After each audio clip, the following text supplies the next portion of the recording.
Election Exchange, we're getting you analysis of election and polling across 88 constituencies in the country. Let's give you a sense of how things stand as of now. Well, the highest voting that we've seen has been so far in the northeastern states of Tripura, Manipur, Assam. Chhattisgarh has seen quite high voting. We've seen high voting in Kerala and Karnataka as well. We're still waiting for voting to pick up in other parts of the country. Remember, in places like Bihar, you have seen voting hours being extended till 6 p.m. in the evening. If you look at Jammu and Kashmir, there is one seat in J&K also going to polls. This is Jammu seat only. You've got Jugal Kishore Sharma, who's fighting for his third term from here. His challenger is the working president of the Jammu and Kashmir Congress, Raman Bhalla.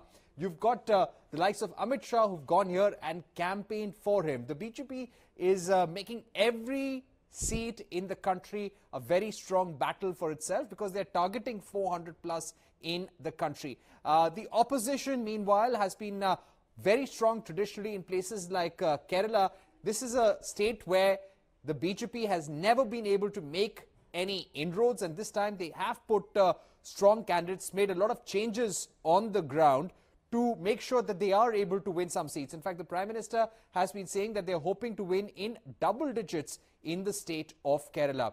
In Rajasthan, you've got an interesting fight in one of the border constituencies, which is Barmer. Now, Barmer is going to have a fight between Ravinder Singh Bhatti, who's an independent. He was denied a BJP ticket. So, in a way, he's going to be challenging Kailash Chaudhary, the BJP candidate, and Umed Ram Beniwal of the Congress party. Barmer is the second largest constituency in India. The fight here is going to be very, very interesting. If we speak about Chhattisgarh for that matter, there are 3 seats in Chhattisgarh going to polls. Rajnandgaon is something that I'm tracking because you've got Bhupesh Baghel of the Congress, the former chief minister, who has been fielded against the BJP candidate. So this is going to be a very tight fight. The other 2 seats, the BJP MPs have been replaced.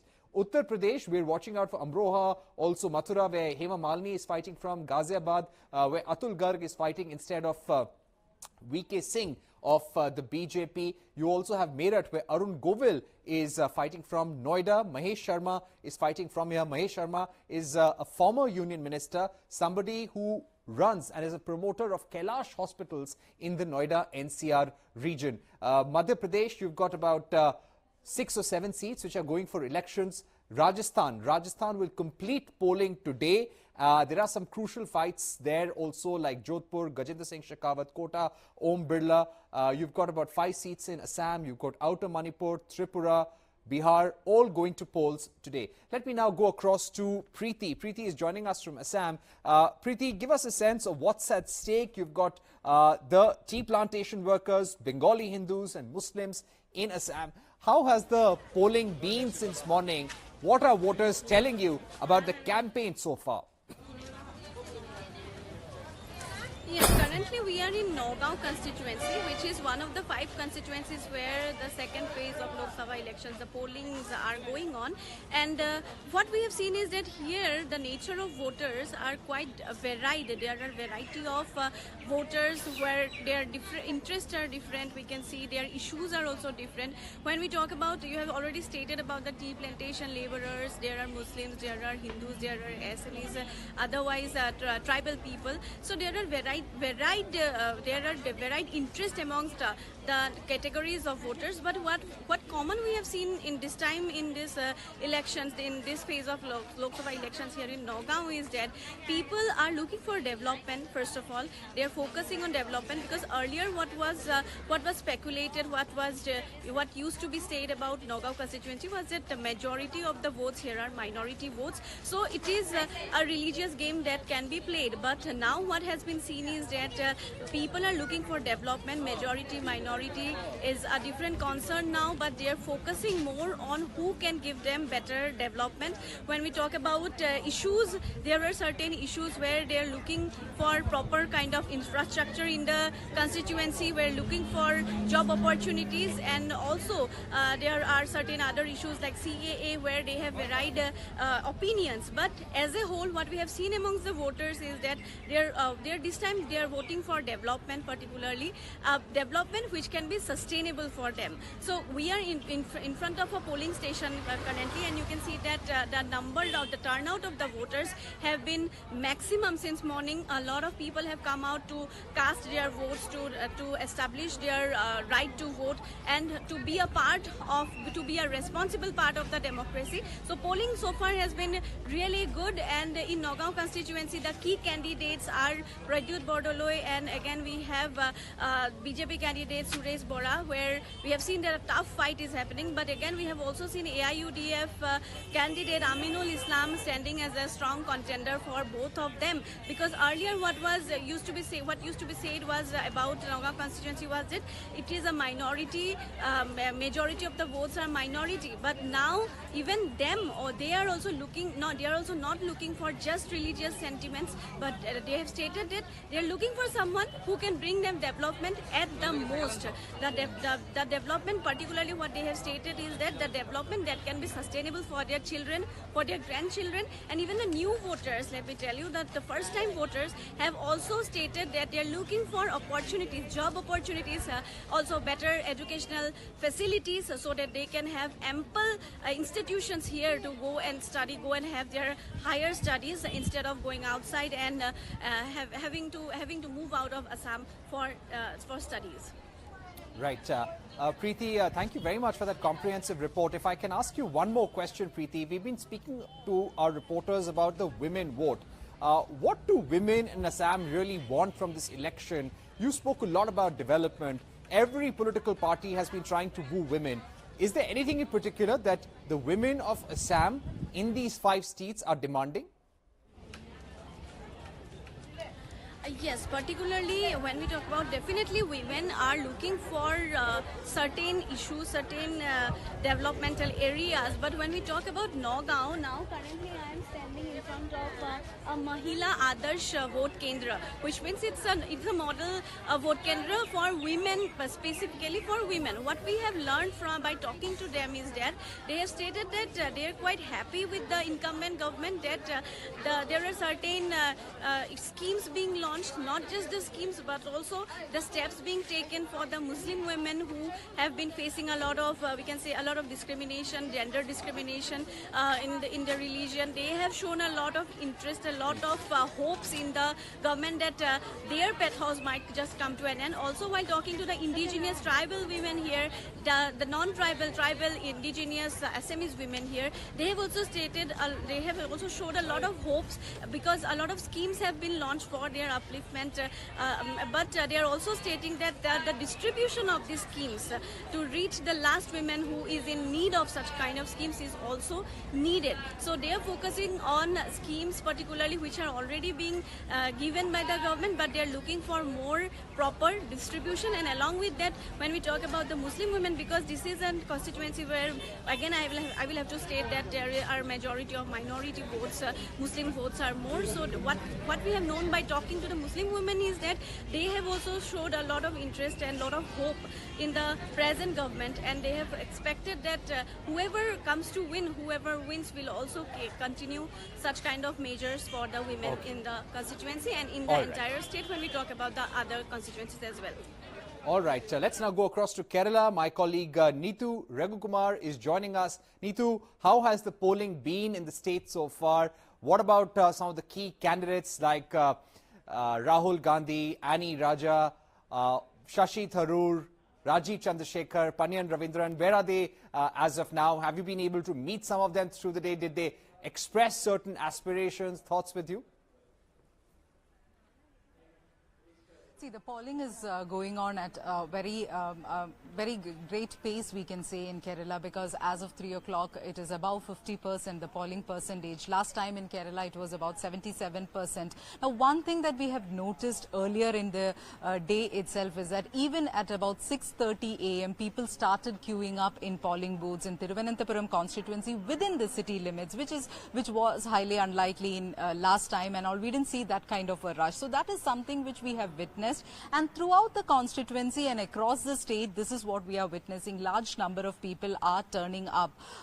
Also, this could be due to two factors. We had a very high-octane political campaign going on for the past 37, 38 days. And not just that, the summer heat also, because in the afternoon hours between 12 to 2, we saw that the numbers had been less. Now, if I could ask my camera person to just pan and show this constituency where we are right now. We are right now at Kollam constituency here, where the fight is between sitting MP N.K. Premachandran of the RSP. He is with the UDF coalition, and M. Mukesh, who's an MLA from Kollam of the left, and BJP's Krishna Kumar. So in this constituency also, even at this time, we are seeing that people are standing in long queues here. They are waiting to cast their vote. So this is something across the states. Normally also in Kerala, we see that the voting percentages are higher. Last time it was about 77%. So there could be an increase this time, but we'll have to wait and watch till 6 p.m.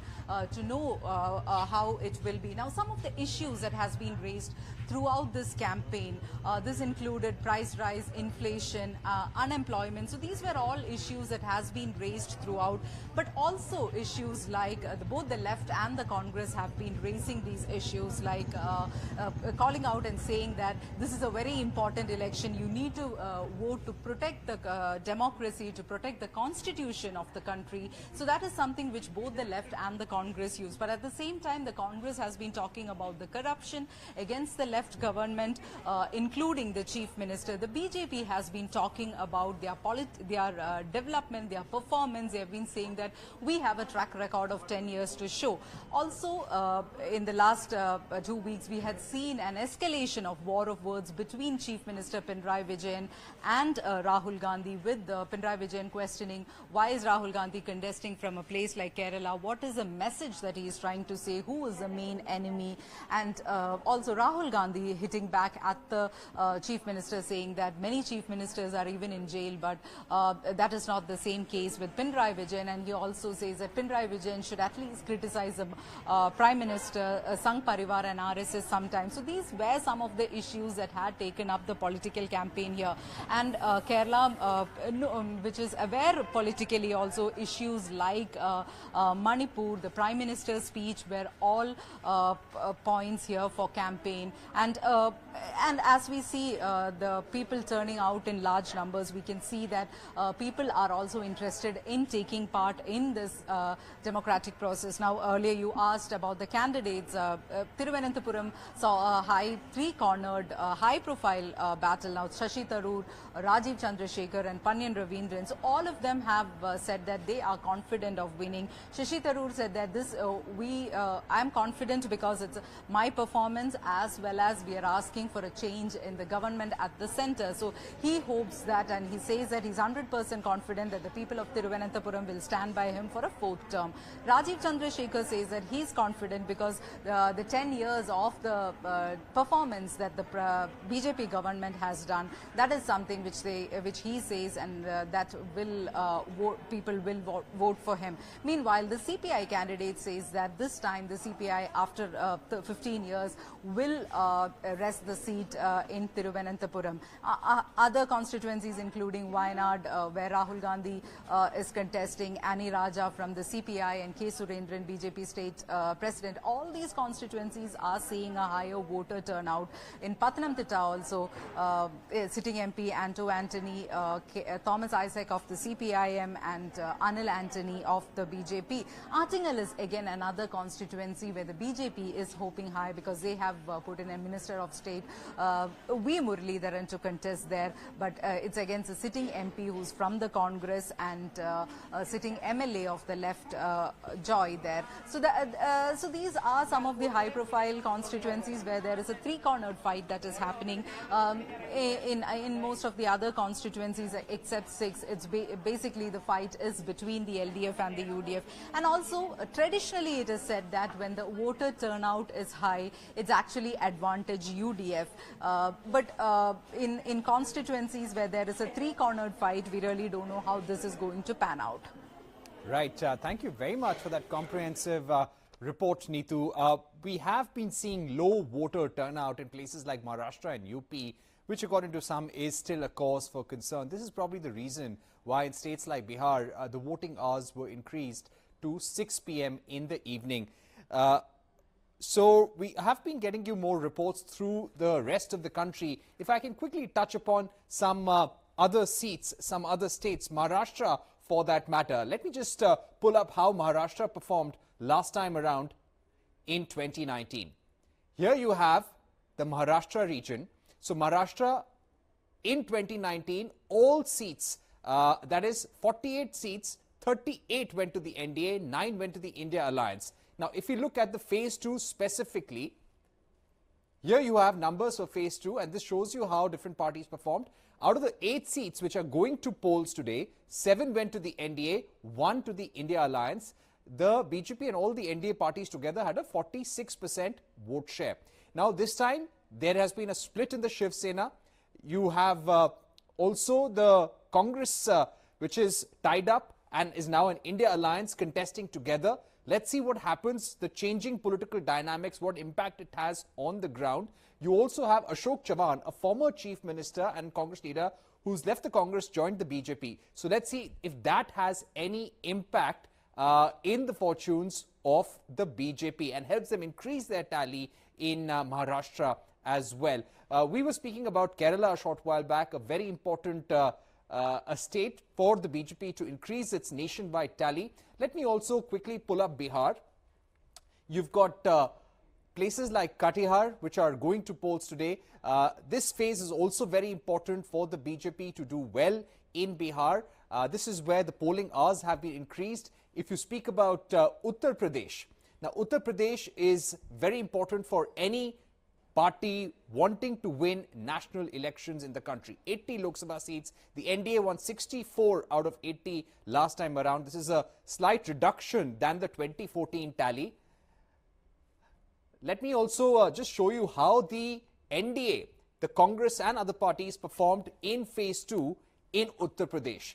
We're pulling up the numbers for you. So this is the region of Western UP, which is going to polls today. It's got Noida, where we are standing right now, and Mahesh Sharma is the BJP candidate from here. He is also the promoter of Kailash Hospitals. He's a former union minister but was dropped from the cabinet. You've got Atul Garg from Ghaziabad. He is a local MLA from one of the assembly constituencies in the region. He has replaced sitting MP General V.K. Singh, who is a Minister of State in the Narendra Modi government. Now, the reason why this is important is because the BJP has realized that across the nation there were at least 100 or 105 seats where it was facing anti-incumbency, and that's why they have replaced MPs in those seats, especially places like Rajasthan, where 11 or 12 MPs have been replaced. Interestingly, Rajasthan and Kerala are those states which will complete polling today, and they will not have any constituencies left for future phases. Elections are also over in Tamil Nadu in phase 1. The other important seats here in Uttar Pradesh are Amroha. You've got Danish Ali, who's fighting here. Why does this seat become important? Because if you remember, in September last year, Ramesh Biduri of the BJP, during a parliament discussion, had hit out at Danish Ali, who was then with the BSP, and said that and made some very strong and volatile anti-Muslim remarks. This had brought the opposition together, and Danish Ali is raising this in the constituency, and he's made it a opposition and election issue. Now, this time, Danish Ali is fighting on a Congress ticket because he was suspended from the BSP for anti-party activity. So it will be important to see how the BJP and the opposition perform in this Rohilkhand seat of Uttar Pradesh. Then you have Mathura. Very interesting. You've got the dream girl, Hema Malini, fighting from here. So she is the incumbent MP. Let's see if she can defend her seat as well. Arun Govil from Meerut. Now, this is another example of a seat where the candidate had to be replaced. So Arun Govil has been brought in because the BJP feels he's someone who has portrayed Lord Ram on television for decades. That is in the minds of voters. And we did see his popularity on the ground because people were rushing to meet him or shake hands with him. So let's see how that really works on the ground in UP as well. Rajasthan will be very important to watch as well because you've got Om Birla, who's fighting from Kota. Prahlad Gunjal of the Congress is fighting against him. Prahlad Gunjal used to be with the with the BJP earlier. Now he's fighting for the Congress party, so it's being called a grudge match, so to say. You've got Gajendra Singh Shekhawat fighting from Jodhpur, which again will be a very important fight. And Barmer, we've already spoken of. Ravinder Singh Bhati is fighting from here. The BJP had won 24 seats, almost swept the state, barring one. Let's see if they can continue their winning streak. They had won all seats in this phase in Rajasthan in 2019. Neetu Regukumar, my colleague, is still with us. Neetu, I'm pulling up Kerala numbers again. Kerala has a large population of Muslims, a significant population and vote bank of Christians, and the Hindu Ezava community. Give us a sense of how the BJP has tried to change things on the ground this time with their candidates and try to reach out to these different vote banks. See, Kerala is a state which has a considerable amount of population of the minorities, about 25% of Muslim community and about 18% of the Christian community. So even there is a large number, more than 50% of Hindu community. The problem that the BJP has been facing in the state of Kerala is that the Hindus predominantly, predominantly there are two castes, and one caste was staying with the LDF, CPM-led LDF, and the other with the Congress-led UDF. So among those in the Hindu community, the votes were going between these friends. So the BJP has not been able to get all these votes in their corner. So for them to make inroads in the state of Kerala, they needed the help of at least one minority community, and they have been trying to reach out to the Christian minority, and they have been, there was some success, because the Prime Minister himself reached out, meeting them on Christmas and Easter and stuff like that. But the entire incidents in Manipur that has actually that has been a setback for this entire reach out by the BJP, because see, if you look at it from the state of Kerala, there are people within the community, there are people who are serving as sisters or fathers in many of these congregations outside the state. So in Manipur also there are like that, and they also reach out back to their families and tell what is happening or what they. So these are things which are within the community, which has affected the community. If you know that some of the dioceses screened the Kerala Story movie ahead of elections, and at that same time we saw within the community, within the Christian community, people were screening the Manipur documentary within the Christian community. So this is something which we saw. The Manipur issue had actually been a huge setback for the reach out for the BJP. Now in the Latin Catholic diocese, which is a prominent diocese in the Thiruvananthapuram constituency, there also they had come out and said about the attack against Christians. So that is something which they have been facing for the BJP to make inroads. So that is why it's, when you look at the numbers, for them to make inroads, they actually need the help of one community, because definitely the 51% of Hindus are not going to stand behind the BJP, because they have been a traditional vote base of the other fronts. All right. Thank you very much, Neetu Regukumar, for joining us. We will be continuously tracking elections in the state of Kerala and in other parts of the country. In some places, of course, voting will take place till about 6 p.m. in the evening. The Prime Minister this morning had urged voters to come out in large numbers. Tejasvi Surya also said that the BJP has 80% of the voters, but only 20% turn out to vote. But that's why the BJP voters need to come out in a big way. Let's see what happens in elections 2024, and keep tuning in to CNBC-TV18, CNBC-TV18.com for all the election analysis.